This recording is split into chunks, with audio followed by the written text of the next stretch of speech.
Halo Sobat Sehat semua, Assalamualaikum warahmatullahi wabarakatuh. Salam jumpa kembali dengan saya Sugito di channel Berbagi Sehat, channel edukasi dan motivasi seputar asam lambung, gejala inisiatif psikosomatis. Berdasarkan pengalaman saya sebagai orang yang pernah mengalami penderitaan asam lambung, gejala inisiatif psikosomatis. Harapan saya khususnya kepada teman-teman yang masih dalam penderitaan asam lambung, gejala inisiatif psikosomatis, setelah menonton video ini akan dapat tersugesti dan termotivasi untuk dapat cepat sembuh. Saya bisa sembuh, insya Allah teman-teman pasti juga bisa sembuh. Badai pasti berlalu. Baiklah teman-teman, pada kesempatan kali ini saya akan berbagi seputar asam lambung, gejala inisiatif psikosomatis dengan topik mengatur pola makan untuk pemulihan asam lambung, gejala inisiatif psikosomatis. Baiklah teman-teman ya, sebelum saya lanjutkan, tolong yang belum subscribe channel ini, klik subscribe dan loncengnya, supaya teman-teman tidak ketinggalan konten video-video berikutnya. Dan jika suka, klik like, selalu bagikan ke sosial media teman-teman. Semoga bermanfaat buat kita semua. Baik, kita lanjutkan. Jadi topik kita kali ini adalah mengatur pola makan ya untuk pemulihan asam lambung, gejala inisiatif psikosomatis. Teman-teman semua perlu kita sadari bahwa penderitaan asam lambung, gejala inisiatif psikosomatis yang disebabkan oleh multifaktor ya, baik itu faktor fisik maupun faktor psikis dengan sensasi yang sangat beragam ya, mulai dari ujung rambut sampai dengan ujung kaki yang sering kita kenal sebagai 1001 rasa sensasi. Memang sungguh luar biasa, sungguh dahsyat dan perlu kita tangani dengan bijak agar penderitaan asam lambung, gejala inisiatif psikosomatis dapat cepat membaik atau dapat cepat sembuh total. Nah, khusus pada session kali ini saya sharingkan buat teman-teman ya, yaitu tentang memahami atau mengatur pola makan dalam rangka pemulihan asam lambung ya. Ini penting karena ini adalah salah satu faktor yang sering memicu kita menjadi tidak nyaman ya, akhirnya muncul sensasi-sensasi baik itu sensasi fisik maupun sensasi psikis, karena sering kita gara-gara makanan kemudian mungkin perut menjadi kembung, menjadi begah, menjadi perih, menjadi sembelit ya, sampai dengan kita kadang merasa keliengan ya, pusing-pusing, badan tidak nyaman ya, bahkan dari segi perasaan kita mulai cemas, takut, khawatir ya, was-was. Ini kadang dipicu dari soal makanan. Nah, untuk itu maka perlu saya sharingkan kepada teman-teman untuk dipahami ya, dan tolong ya ikuti video ini sampai dengan selesai supaya tidak gagal paham. Dan alangkah baiknya jika teman-teman juga menonton video-video saya yang lain ya, karena di setiap video itu saling berhubungan, saling melengkapi ya, saling mengisi ya. Nah, akhirnya kita menjadi komplit pemahaman kita tentang seputaran gangguan asam lambung, gejala inisiatif psikosomatis, sehingga akan mempermudah kita di dalam berikhtiar secara holistik ya untuk mencapai proses kesembuhan hingga sampai sembuh total. Nah, baik teman-teman ya, kembali kepada tema ya, atau kepada topik, yaitu tentang memahami atau mengatur pola makan ya untuk pemulihan asam lambung. Nah, teman-teman semua, dalam kita istilahnya memahami atau mengatur pola makan agar kita menjadi berprogres ya, artinya menjadi semakin hari semakin membaik ya, apalagi buat kita yang kadang sudah mengalami dalam durasi waktu yang cukup lama ya, ada yang sudah 3 bulan, 6 bulan, 1 tahun, 2 tahun, bahkan 5 tahun lebih ya, itu juga kadang belum membaik. Nah, ini kadang kita masih belum paham betul ya, atau mungkin kita kurang bisa mengendalikan diri dalam hal-hal yang berhubungan dengan makanan ya. Tetapi itu semua itu memang proses yang harus kita lalui, sehingga nanti kita akan menemukan sebenarnya makanan-makanan apa yang terbaik buat diri kita ya, kemudian efek-efek makanan apa yang menguntungkan buat diri kita, kemudian sebaliknya ya,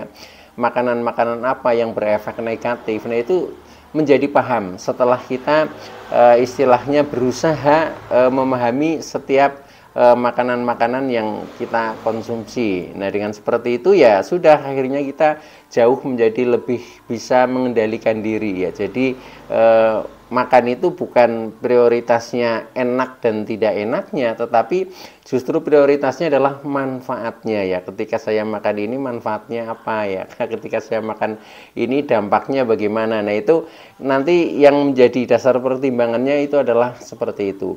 Nah, tetapi secara garis besar ini di dalam kita mengatur pola makan dalam rangka pemulihan asam lambung, ini ada beberapa hal yang perlu saya sampaikan ya kepada teman-teman supaya nanti kita menjadi lebih cepat membaik ya. Nah, beberapa hal itu antara lain satu ya. Satu ini tentang mindset pikiran kita tentang makanan. Ya, ini paling penting ya. Jadi pertama itu berangkat dari bagaimana pikiran kita menilai, bagaimana pikiran kita memandang tentang makanan, yaitu. Nah, mindset pikiran yang saya tanamkan ya waktu sedang mengalami penderitaan itu, apalagi masih di titik terendah ya, itu adalah makan untuk sehat. Jadi di pikiran kita ketika kita menghadapi makanan ya pokoknya kita makan untuk sehat ya. Nah, makanan adalah rezeki ya yang harus disyukuri dan dinikmati kecuali makanan tertentu. Nah, artinya apa? Di dalam mindset pikiran kita sudah tertanam ya. Jadi makan untuk sehat ya. Semua makanan itu adalah rezeki yang harus disyukuri dan nikmati. Sehingga kalau sudah seperti itu, kita sudah tidak takut terhadap pantangan ya. Bahkan pantangan itu tidak ada kalau sudah mindset pikiran seperti itu. Nah, tetapi kecuali makanan tertentu. Nah, makanan tertentu itu artinya makanan-makanan yang mungkin ya, mungkin efeknya sangat negatif ya, sangat negatif, dan akhirnya kita menjadi tetap waspada terhadap makanan itu. Contohnya ya seperti saya itu semua makanan saya makan ya, saya makan. Tetapi ada satu yang sampai dengan saat ini saya hindari, yaitu kalau saya ya, ini mungkin yang lain beda sih ya. Kalau saya itu yang saya hindari hanya satu, yaitu daging kambing ya. Karena apa? Karena pada waktu itu ketika saya makan daging kambing ya, waktu itu makan sate ya, sate kambing, nah itu tensi langsung naik ya. Dan itu sudah saya coba beberapa kali, ketika saya habis makan daging kambing pasti itu tensi naik. Nah, sehingga rasanya menjadi pusing, menjadi tidak nyaman ya, leher kaku dan lain sebagainya. Nah, karena itu ya, daripada saya istilahnya di pikiran saya nggak nyaman, nggak tenang, nah lebih baik saya hindari. Nah, itu contohnya makanan perkecualian ya. Tetapi ini juga kadang beda-beda antara orang satu dengan orang yang lain ya. Ini kalau saya hanya itu. Nah, kemudian makanan yang lain saya berusaha makan ya, tidak ada pantangan, karena di pikiran saya yaitu makan untuk sehat ya. Jadi seluruh makanan adalah rezeki yang harus kita syukuri dan kita nikmati, kecuali makanan tertentu. Nah, kecuali makanan tertentu itu kalau saya itu daging kambing. Nah, dengan seperti itu maka setiap kali saya ketemu dengan makanan apa ya, nyaman-nyaman saja, baik-baik saja ya. Bahkan ketika saya mau makan, yaitu di pikiran saya, karena saya tahu makan untuk sehat adalah saya bayangkan sebagai obat ya.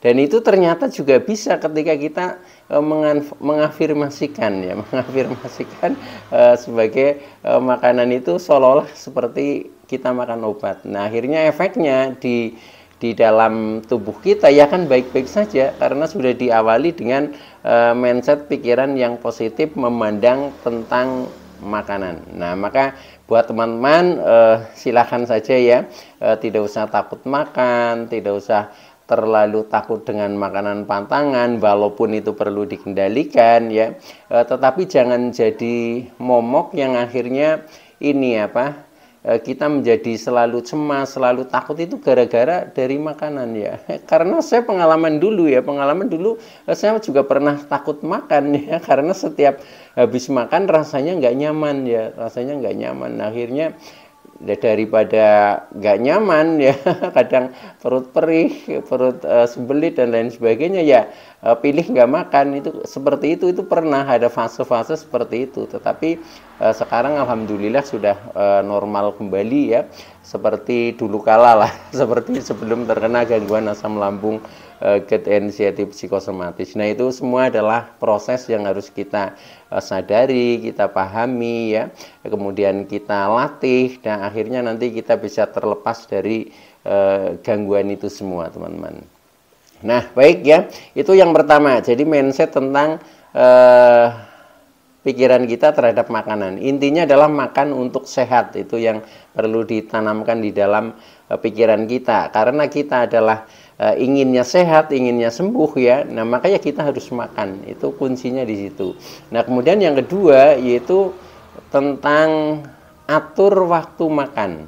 Jadi makan yang baik itu adalah makan yang teratur, teman-teman. Dari jam-jamnya atau dari waktu-waktunya. Nah, biasanya teman-teman kan punya jadwal. Nah, itu saja konsekuen ditepati ya. Jadi kalau misalkan biasa makan 3 kali sehari ya, katakanlah pagi sarapan sekitar jam 6 pagi ya sudah, tiap jam 6 pagi ya kurang lebih boleh ya, tetapi jangan terlalu jauh, jangan sampai selisihnya itu 1 jam ya. Kalau paling sekitar setengah jam itu nggak masalah ya. Itu tepati ya, misalkan biasa sarapan jam 6, lakukan kalau bisa rutin waktu-waktunya aja ya. Makan siang mungkin jam 12 ya rutin saja tiap jam, seputar jam 12 itu. Kemudian makan sore mungkin jam 6 sore ya lakukan saja seperti itu. Jadi tubuh ini akan menjadi terbiasa pada jam-jam itu, seolah-olah sudah siap untuk memproses makanan yang kita makan itu, seperti itu. Jadi yang kedua adalah atur jadwal waktu makan dan berusaha ditepati, itu seperti itu. Jangan sampai istilahnya kita sering terlambat makan ya. Kalau sering terlambat makan nanti jadinya kurang kondusif, teman-teman ya. Itu seperti itu. Nah, itu yang kedua. Nah, kemudian yang ketiga yang hubungannya dengan mengatur masalah pola makan, yaitu pilihan menu makan ya. Pilihan menu makan itu biasanya disesuaikan dengan tahapan kita, teman-teman ya. Tahapan kita tergantung fase kita di dalam mengalami gangguan asam lambung gerd inisiatif psikosomatis ini, sudah di kondisi seperti apa ya Kak. Dulu ketika saya masih kondisi paling terpuruk ya, paling terpuruk itu paling parah lah. Nah, waktu itu saya kalau makan itu hanya 3 sendok bahkan ya, karena sangat tidak nyaman rasanya, dan makanan saya sampai bingung mau makan apa ya.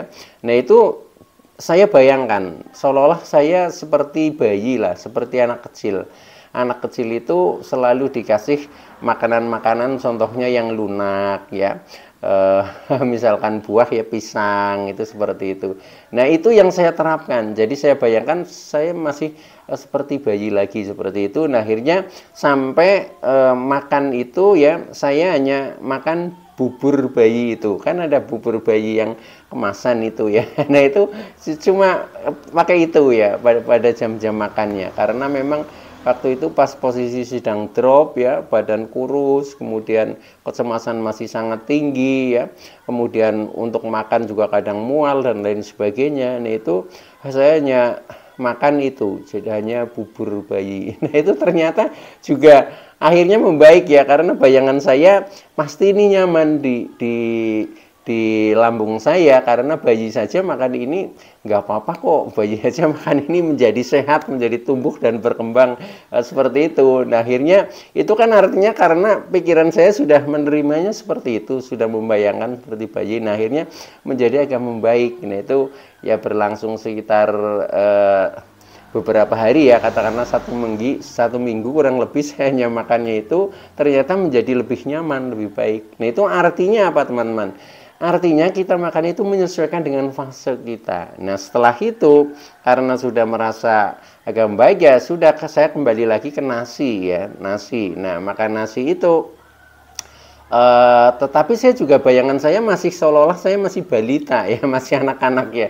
Nah itu kalau anak-anak itu kan makannya nasinya lembek-lembek ya, nasinya yang lembek. Nah itu saya seperti itu. Jadi kalau itu menanak nasi itu saya nyuruh dibuatkan yang lembek ya. Nah lembek ternyata itu lebih lunak ya. Nah itu juga makin membagus ya, makin nyaman lah di perut itu. Nah saya sudah makan nasi tetapi nasi yang lembek seperti itu. Nah akhirnya itu menjadi berproses, menjadi membaik. Itu memang kita temukan sendiri teman-teman, kita kenali sendiri jenis makanan seperti itu. Nah setelah itu ya nasi lembek sudah nyaman, nggak apa-apa. Nah kemudian meningkat lagi di bayangan saya, wah ini saya sudah normal, ini perut saya sudah bagus. Nah akhirnya ya saya nyoba makanan-makanan yang nasi tetapi agak keras ya, nasi apa adanya lah, nasi apa adanya. Misalkan kita makan di rumah makan, di warung, ya itu kan adanya apa ya sudah kita ikuti makan itu seperti itu. Nah itu kan kadang nasinya agak kepiur lah, agak keras seperti itu pun akhirnya nggak masalah ya, karena kita sudah melalui tahapan proses yang dari sangat lunak, contohnya seperti bubur bayi, kemudian nasi lembek, kemudian nasi agak keras, itu sudah jadi nggak masalah. Nah itulah yang saya sebut adalah proses teman-teman. Nah itu yang kadang kita temukan sendiri ya. Jadi kita memang harus berusaha memahami pertama tentang kondisi tubuh kita, dalam hal ini adalah lambung kita, kemudian kita terapkan kepada istilahnya kegiatan kita sehari-hari. Contohnya ketika hubungannya dengan makanan ya, dengan makanan kita sehari-hari. Kalau yang kira-kira sudah cocok ya udah kita ambil ya. Kalau masalah pilihan menu itu sebenarnya sih bebas ya, bebas ya, untuk istilahnya mengingat nilai gizi ya kita sudah paham semua lah. Tentunya yang namanya makan ya, pertama makanan pokok kan contohnya harus ada nasi. Nah keduanya harus ada lauk ya, lauk bisa daging, bisa telur ya, bisa tahu, bisa tempe, kemudian ada juga sayur ya, sayur apa saja ya, sayur yang hijau-hijau ya, misalkan sayur bayam, mungkin sayur kangkung, atau mungkin labu ya, atau mungkin gambas dan lain sebagainya, seadanya saja ya. Itu saya kira nggak masalah. Semakin banyak variasi itu semakin bagus menurut saya ya, karena kandungan zat-zatnya kan berbeda. Nah ketika kita banyak makanan yang multi jenisnya, nah otomatis nutrisi yang masuk ke dalam tubuh kita juga menjadi semakin komplit. Akhirnya kita menjadi semakin membaik. Maka dari itu usahakan jangan pilih-pilih teman-teman ya, jangan pilih-pilih, tapi seadanya ya, tetapi yang bervariasi itu jauh menjadi lebih bagus. Nah itu seperti itu, jadi berani saja makan, insya Allah tidak apa-apa. Nah kemudian yang keempat ya, yang keempat ini yang perlu kita atur ya, atau perlu kita pahami adalah tentang makanan pantangan ya. Kadang kan kita sudah didoktrin ya, ada beberapa makanan yang harus dipantang ya. Contohnya ada makanan pedas, makanan asam-asam, kemudian makanan berlemak tinggi ya, makanan bersantan, berminyak dan lain sebagainya ya. Nah itu usahakan hal itu jangan menjadi doktrin bahwa itu kita sama sekali tidak boleh makan itu ya, tetapi cukup hindari atau kurangi ya, kurangi porsinya atau kendalikan porsinya, hal-hal yang makanan seperti itu. Karena kalau kita sudah terlanjur mendoktrin makan ini nggak boleh, makan gorengan nggak boleh, makan bersantan nggak boleh, nah akhirnya ketika kita mungkin sengaja atau tidak sengaja makan itu, nah akhirnya kita menjadi cemas, itu seperti itu. Maka ya cukup kendalikan makanan-makanan pantangan, semuanya boleh tetapi terkendali lah sedikit, maksudnya seperti itu. Kalau yang dianggapnya pantangan ya, contohnya misalkan sambal ya, ya boleh ngambil tapi sedikit saja. Kalau saya sampai dengan sekarang untuk sambal itu hanya saya sentuhkan saja. Saya sentuhkan saja itu sudah terasa kok, sudah terasa pedasnya. Walaupun dulu ketika saya masih muda ya, itu kalau makan bakso misalkan ya, itu sampai 2 sendok itu sambalnya ya. Tetapi sekarang enggak lah, itu kan dulu ya. Jadi memang setiap saat kita harus mengevaluasi diri ya, kemudian kita sesuaikan dengan kondisi kita. Akhirnya kita menjadi membaik, yaitu karena kita selalu eling lan waspodo. Itu seperti itu teman-teman ya.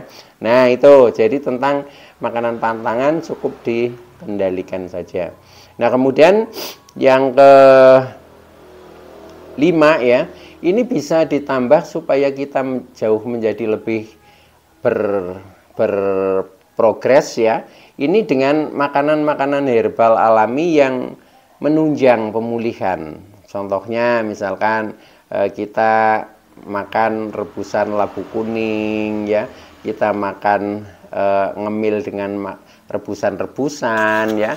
Kemudian kita kalau buah itu saya itu pisang kepok ya, kemudian makan itu apa, tape singkong, kemudian makan bubur pati irut, kemudian minumnya air tajin, terus kadang air kunyit. Nah itu semua juga hal-hal yang mendukung katakanlah lambung ini berproses menjadi jauh lebih membaik, karena memang itu semua mengandung zat-zat yang sangat menguntungkan di dalam lambung kita. Nah itu perlu itu ditanamkan seperti itu, yaitu ya silahkanlah diterapkan saja. Nah yang terakhir tentang hubungannya minuman ya, tentang hubungannya minuman ya yang cocok lah, yang cocok intinya pertama adalah air putih ya, air putih. Nah selebihnya itu karena kadang adanya kita kan mungkin teh ya teh boleh, tetapi jangan terlalu kental ya, karena kalau terlalu kental itu sama aja kafeinnya agak tinggi ya. Jadi teh bening lah istilahnya, seperti itu nggak apa-apa. Kasih gula boleh, tetapi jangan terlalu manis, karena kalau terlalu manis, terlalu asin itu juga memicu asam lambung kadang menjadi cepat naik. Nah dengan seperti itu kita intinya selalu eling lan waspodo, itu nanti semuanya akan berproses dan membaik, dan mental kita juga akan membaik karena tidak kita batasi dengan doktrin-doktrin yang harus makan ini itu dan lain sebagainya, tetapi semuanya itu disesuaikan dengan kondisi kita. Baik teman-teman ya, itu dulu yang bisa saya sampaikan, kurang lebihnya mohon maaf ya. Terima kasih atas like, subscribe serta komennya. Saya Sugito dari channel Berbagi Sehat. Saya bisa sembuh, insya Allah teman-teman pasti juga bisa sembuh, badai pasti berlalu. Oke, terima kasih. Wassalamualaikum warahmatullahi wabarakatuh.